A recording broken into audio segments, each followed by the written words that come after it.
Bonjour, de vous retrouver dans cette nouvelle vidéo. Je suis dans un chalet ici en Suisse, l'endroit où on a fait le séminaire jeûne et méditation, jeûner et méditer.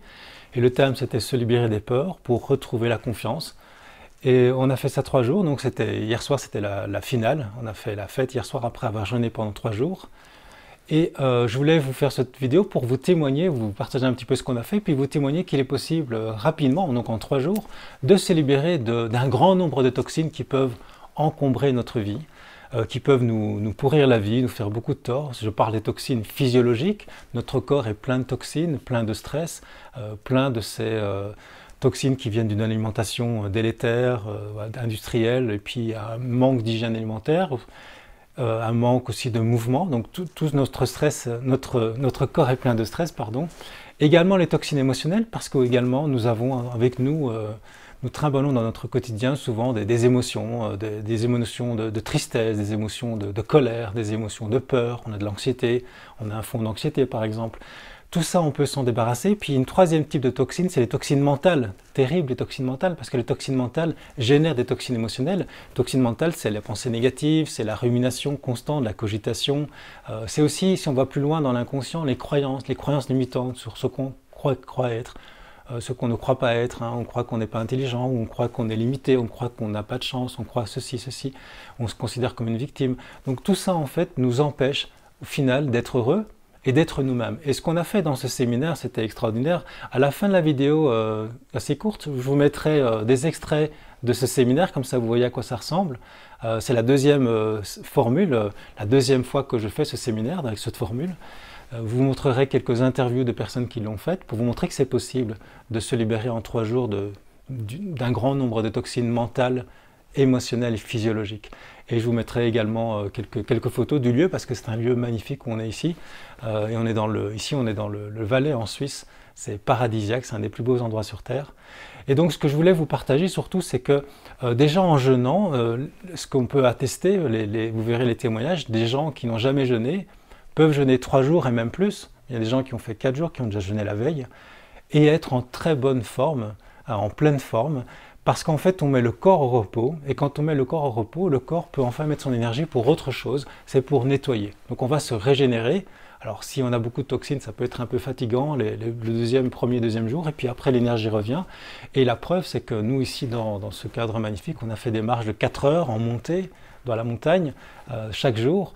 Et les participants ont suivi, et vous verrez des images de l'endroit où on a été, c'est magnifique, sans être fatigué. Alors un peu de fatigue évidemment, c'est normal, sans se pousser non plus, mais tout ça pour dire que l'énergie qui est économisée, on prend beaucoup d'énergie avec la digestion, donc là il n'y a pas de digestion, puis on prend beaucoup d'énergie avec la tête, le mental qui consomme beaucoup d'énergie, mais là en plus on faisait beaucoup de méditation.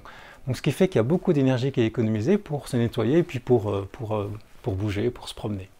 Alors justement, on a fait beaucoup de méditation, et la méditation nous a montré ici qu'il est possible en 3 jours, donc très rapidement, de retourner à sa vraie nature. Ça veut dire quoi? Ça veut dire qu'en fait nous sommes constamment prisonniers de notre mental, prisonniers dans une identité, dans une limitation. On parle d'ego, ce petit personnage que nous croyons être, qui a peur, qui a toujours des désirs, qui a toujours des peurs. On est un peu enfermé là-dedans avec des croyances limitantes. Et aussi des peurs de tout, peur de mourir, peur de perdre, peur de vieillir. Et en fait, c'est terriblement stressant quand on est prisonnier de l'ego, prisonnier de cette prison mentale. Et on peut s'en extraire. On peut s'en extraire et développer un autre état de conscience où on n'est plus identifié à ce personnage, mais on s'identifie à quelque chose qui est bien plus grand. On peut parler de supraconscience, une conscience beaucoup plus évoluée, où en fait, on s'identifie à notre nature profonde, qui est en fait, et on le constate par l'expérience, là j'en parle, mais je vous invite à faire l'expérience, à constater qu'en fait, c'est à l'intérieur et à l'extérieur, parce qu'il n'y a plus d'intérieur, plus d'extérieur, mais quand on contacte cette vraie nature, c'est un espace incroyable de calme, de sérénité, de joie profonde, et surtout d'amour. Et donc il est possible, et c'est un bel espoir, quelles que soient les situations difficiles qu'on vit, de retrouver un refuge, de trouver un refuge dans l'instant présent pour retrouver notre vraie nature et atteindre cette paix, cet amour, cette harmonie qui est toujours là en fait. Et ce qu'on a appris dans ces 3 jours, et c'est extraordinaire, c'est que tous les participants y sont arrivés, en 3 jours, il est possible par une pédagogie particulière et des exercices très étudiés pour ça, qui sont très puissants, qui sont très simples en fait, il est possible d'accéder à cet espace de conscience où on oublie ce personnage, on oublie qui on est, on oublie tous nos problèmes. Ça n'empêche pas qu'on ne devient pas débile, c'est-à-dire qu'on sait toujours refonctionner après quand on sort de la méditation. Ah bien, on peut toujours fonctionner, mais la clé, c'est même pas sortir de la méditation, c'est rester dans cet état tout en fonctionnant normalement. Et donc, il est possible de quitter cette souffrance, ces émotions, ces toxines mentales. Il est possible de le faire rapidement, et les participants l'ont vécu rapidement, ils l'ont tous vécu, ils ont pu retrouver leur vraie nature, et c'est un peu un retour à la maison, un retour à la source, un retour à ce qu'on est, à cet infini que nous sommes en fait. Nous sommes de l'infini qui prend conscience de lui-même. Si vous l'écoutez, ce que je vous dis, ces mots, ça peut paraître fou, si on l'écoute du point de vue du mental, qui essaie de trouver la logique là-dedans, et dit mais qu'est-ce qu'il raconte, c'est bizarre, c'est de la poésie, eh bien c'est aussi du vécu, ce n'est pas que de la poésie. Les poètes en parlent, les grands maîtres spirituels en parlent, eh bien on a pu échanger ici pendant ces 3 jours, on a pu constater qu'il est possible pour tout le monde, même pour quelqu'un qui n'a jamais médité, parce qu'il y en a qui n'avaient jamais médité et qui n'avaient jamais jeûné non plus, il est possible, dans un cadre sécurisant, eh bien d'oublier tous ces problèmes, d'oublier nos limitations, de retrouver une confiance naturelle dans la vie et se retrouver ce que nous sommes profondément. Et ce que nous sommes profondément, c'est quelque chose de merveilleux, de merveilleux. Et puis, ce séminaire, c'était aussi pas que la méditation ou pas que le jeûne, c'était un ensemble de tout ça, et puis surtout avec beaucoup de moments de rigolade, on a beaucoup rigolé. Tout ça pour dire aussi qu'on peut être dans une voie spirituelle, mais ce n'est pas forcément sérieux. J'aime bien cette phrase qu'un maître spirituel que je suis, qui est que j'aime beaucoup, qui dit si tu fais semblant d'être sage, tu vas devenir fou. Mais si tu fais semblant d'être fou, tu vas devenir sage. Hein, c'est-à-dire qu'en fait, ne pas se prendre au sérieux. Et on le voit, les grands maîtres spirituels comme le Dalai Lama qui rigole beaucoup, ou Eckhart Tolle qui rigole beaucoup, ils ne se prennent pas au sérieux. Et c'est ça la clé. On peut à la fois méditer et être dans une équanimité, une égalité d'humeur, dans l'harmonie, merveilleusement bien, quel que soit l'environnement. Parce que ça, c'est aussi possible en prison. On a des témoignages en psychologie qui montrent que des gens dans des contextes extrêmement hostiles et difficiles peuvent également, malgré tout, retrouver leur vraie nature et vivre une paix profonde. Même dans des camps de concentration, par exemple. Il y a des témoignages là-dessus, j'en ferai peut-être une vidéo un jour. Et donc, nous, dans notre petit problème d'être humain, on peut malgré tout tous trouver ça. Et c'est un grand espoir. Et donc, ce que je disais, c'est qu'on n'est pas obligé d'être sérieux pour le faire. On peut aussi, tout en le faisant, eh bien, s'amuser, s'incarner complètement dans le plaisir, dans la sensualité. Tout ça, c'est possible. Et le dernier repas qu'on a fait hier soir, je vous montrerai quelques images juste après, quand je termine. Eh bien, on s'amuse beaucoup. Et puis, le repas, c'est pas forcément un repas sérieux, c'est un repas très sensuel où il y a beaucoup de plaisir. Le plaisir est très important. Le plaisir est un engrais qui fait qui est une nourriture en fait pour l'être humain. Donc on peut à la fois être cette présence très calme qui n'est jamais perturbée par les problèmes extérieurs, ni par le mental qui va s'agiter parfois, on reste bien, et à la fois on peut s'incarner complètement dans notre vie d'être humain et éprouver un grand plaisir, car quand on a les deux, quand on a un mental qui est un ego qui est plus souple, un mental qui est plus constructif, et une conscience, une supraconscience qui est là toujours en arrière-plan, on peut vivre une vie magnifique, et c'est ce que je vous souhaite. Et je vous laisse avec les quelques images. Sachez que ce séminaire en 3 jours, c'est une formule qui s'améliore de plus en plus. Je le vais redonner 3 fois dans les mois qui viennent. Le prochain, c'est le mois de novembre, donc c'est dans un mois, c'est le 9, 10, 11 novembre. Le 11 novembre, c'est un congé national donc, en France et en Belgique, donc on en profite. C'est dans un endroit magnifique en Belgique, c'est tout près de la frontière française, un endroit très insolite avec des hébergements insolites comme une cabane dans les arbres, une roulotte tzigane dans laquelle j'ai été. Voilà, il y a des chambres magnifiques style Bali, Indonésie, Thaïlande, Afrique. Et puis ce sera aussi les thermes, parce qu'on fera jeûne, méditation et thermes avec un spa, avec une piscine chauffée, avec hammam. Tout ça, ce sera un package qui est à un prix, en fait, je trouve très raisonnable. Et ça, c'est pendant 3 jours, c'est au mois de novembre. Je mettrai toutes les informations en bas de la vidéo. Puis ensuite, il y en a un plus tard pour le printemps, pour la renaissance du printemps, pour renaître avec le printemps. C'est le 19, 20 et 21 mars, je pense, ou le 20, 21 et 22 mars. Regardez les dates en dessous. Et ça, c'est à Paris, enfin tout près de Paris, à 45 minutes de Paris, donc dans la nature, avec Audrey, qui est naturopathe et qui est également sur cette voie de l'éveil avec moi, de développer cette présence que nous sommes profondément. Et donc ça c'est à Paris et ça va être aussi dans un endroit fabuleux, très très bel endroit. Et puis ensuite il y a le prochain, c'est au mois de mai, ce sera ici, dans cet endroit, magnifique endroit dans les montagnes du Valais, c'est à Crans-Montana, la célèbre station de ski. Et ça, dépêchez-vous parce qu'il n'y a que 10 personnes qui peuvent venir. On a le chalet limité. Il y a déjà au moins 3 ou 4 personnes qui veulent s'inscrire, qui ont bloqué leur place. Donc il reste des places, mais voilà, comme ça le mois de mai, sachez qu'il y a aussi cette date-là. Et puis j'en ferai encore d'autres plus tard.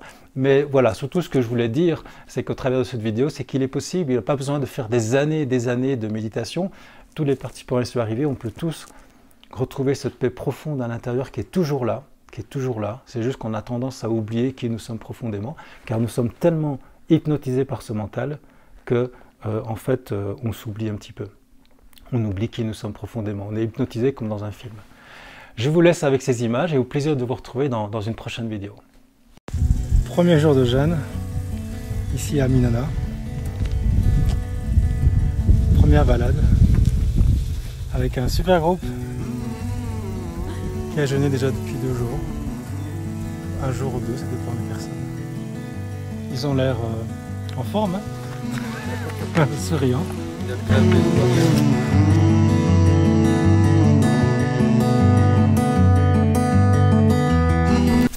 Voilà, je suis ici en Suisse, dans le Valais, avec des participants du séminaire Jeûne et Méditation, se libérer des peurs et renaître en confiance, dans un cadre magnifique. Regardez, comme c'est beau, magnifique. On peut se promener. Alors dites-moi un petit peu comment ça se passe ce premier jour de jeûne. Enfin, je crois que vous avez déjà jeûné un petit peu hier, je pense, à partir de hier, donc ça fait presque 2 jours. Catherine, ça se passe comment? Ben ça se passe plutôt bien. Disons que j'ai une appréhension qu'on parle de nourriture, parce que du coup, ça me rappelle que on parle beaucoup de nourriture qu'on ici. mange pas. Voilà, alors j'essaie d'éviter d'y penser. Enfin, d'y penser, ça va, mais si on en parle là, pendant 1 minute, ah là là, on va pas manger pendant 3 jours, mais non, sinon je me sens en confiance, je sais que je suis bien entourée et que je ne risque rien du tout.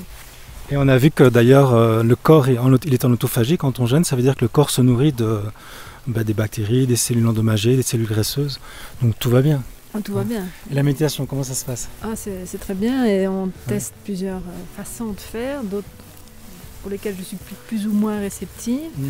Et on est tout détendu là. Non, c'est pas, oui, je vois, on est très détendu. Très détendu. Ok, et toi Nathalie, ça se passe bien? Toi, tu viens de France, hein? Très bien, oui, de Compiègne. De Compiègne. Oui. Et ben moi je n'y pense même pas que je suis en train de jeûner. J'y pense pas. Donc mon corps s'adapte facilement, j'ai l'impression. Ah super. Je ressens aucun manque. Ah ouais. Donc voilà. Puis là on est nourri par le soleil et je vous montre encore ce paysage. On est nourri par tout un ensemble. On a vu magnifique. C'est magnifique, hein. L'immensité. Ouais. On va rejoindre le reste du groupe qui nous attend là-bas, puis on va aller voir une très belle chapelle en plein alpage. Alors, petit déjeuner du 2e jour, qu'est-ce qu'on entend comme bruit? Alors, le jeu du matin. On va se régaler. 2e jour de jeûne et même pas fatigué.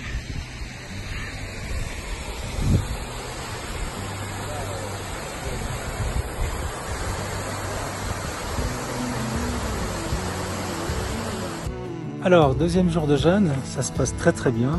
Changement de décor, changement de météo. Regardez ce cadre magnifique. Comme c'est beau. Et là, vous voyez le groupe en pleine forme. Comme quoi le jeûne ne nous affaiblit pas, au contraire, permet de récupérer de l'énergie de la digestion, met le corps au repos pour qu'il puisse se régénérer. Et également, avec la méditation, ça permet de se retrouver dans un cadre fabuleux dont on ne se lasse pas.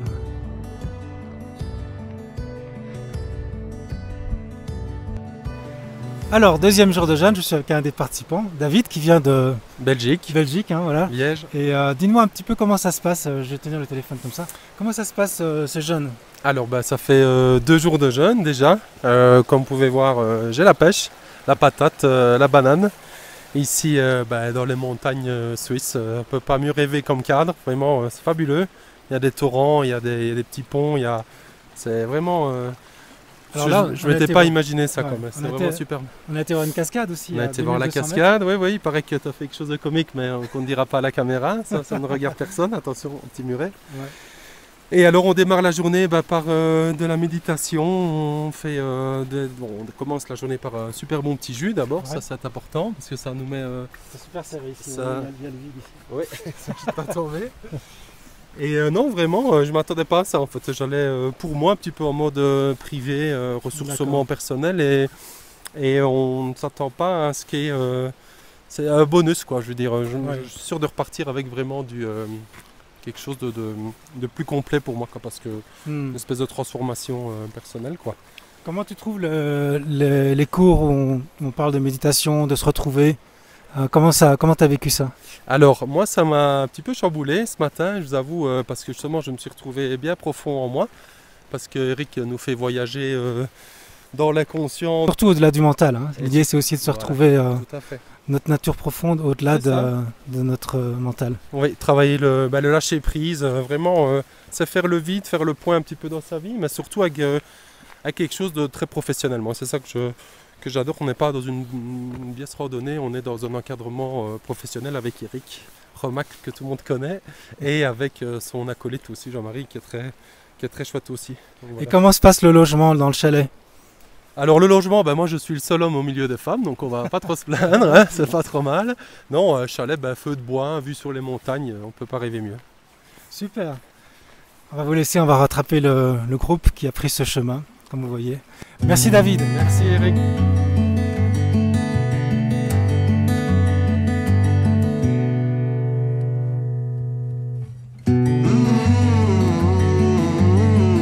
Bonjour, alors c'est le 3e jour de jeûne, c'est le dernier jour, on va déjeuner ce soir dans quelques instants. Je suis avec Thérèse, une des participantes du séminaire. Alors Thérèse, 3 jours de jeûne, comment tu vis ça? Je me sens très bien et j'ai dans l'ensemble bien vécu ça. Cette nuit-ci un peu moins bonne, mais c'est je pense, la chaleur de la chambre. Ah ouais, donc les chambres sont super cosy, on est dans un chalet en fait.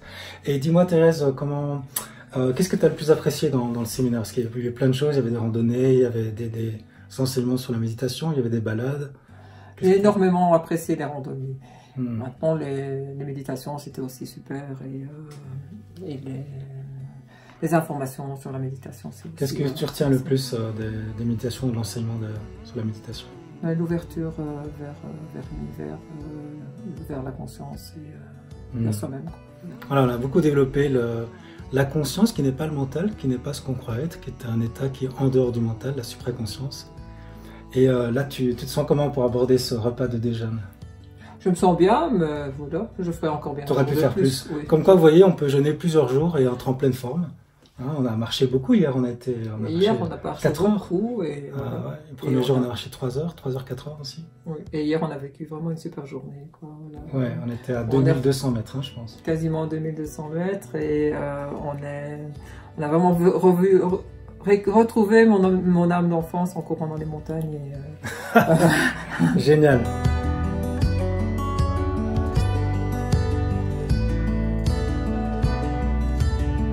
Alors, je suis ici en direct de la soirée après 3 jours de jeûne. Sylvie, comment as-tu vécu ce jeûne? Ah, formidable. Oui, pas trop dur? Non, pas du tout.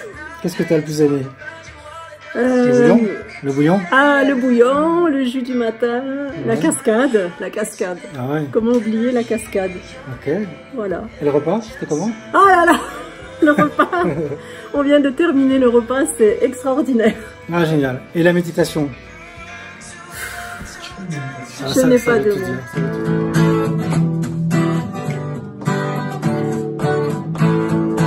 Je suis un fléau social. J'aime pas les troupeaux, j'ignore le monde normal. N'écoute pas les infos, ni achète le journal. Qu'il pleuve ou qu'il fasse beau, c'est pour ça que j'ai bon moral.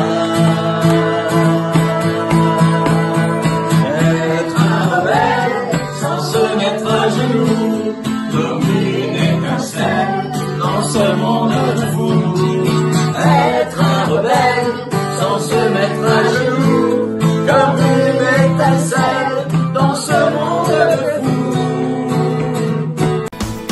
Être un rebelle sans se mettre à genoux, comme une étincelle dans ce monde de fou. Être un rebelle sans se mettre à genoux, comme une étincelle dans ce monde.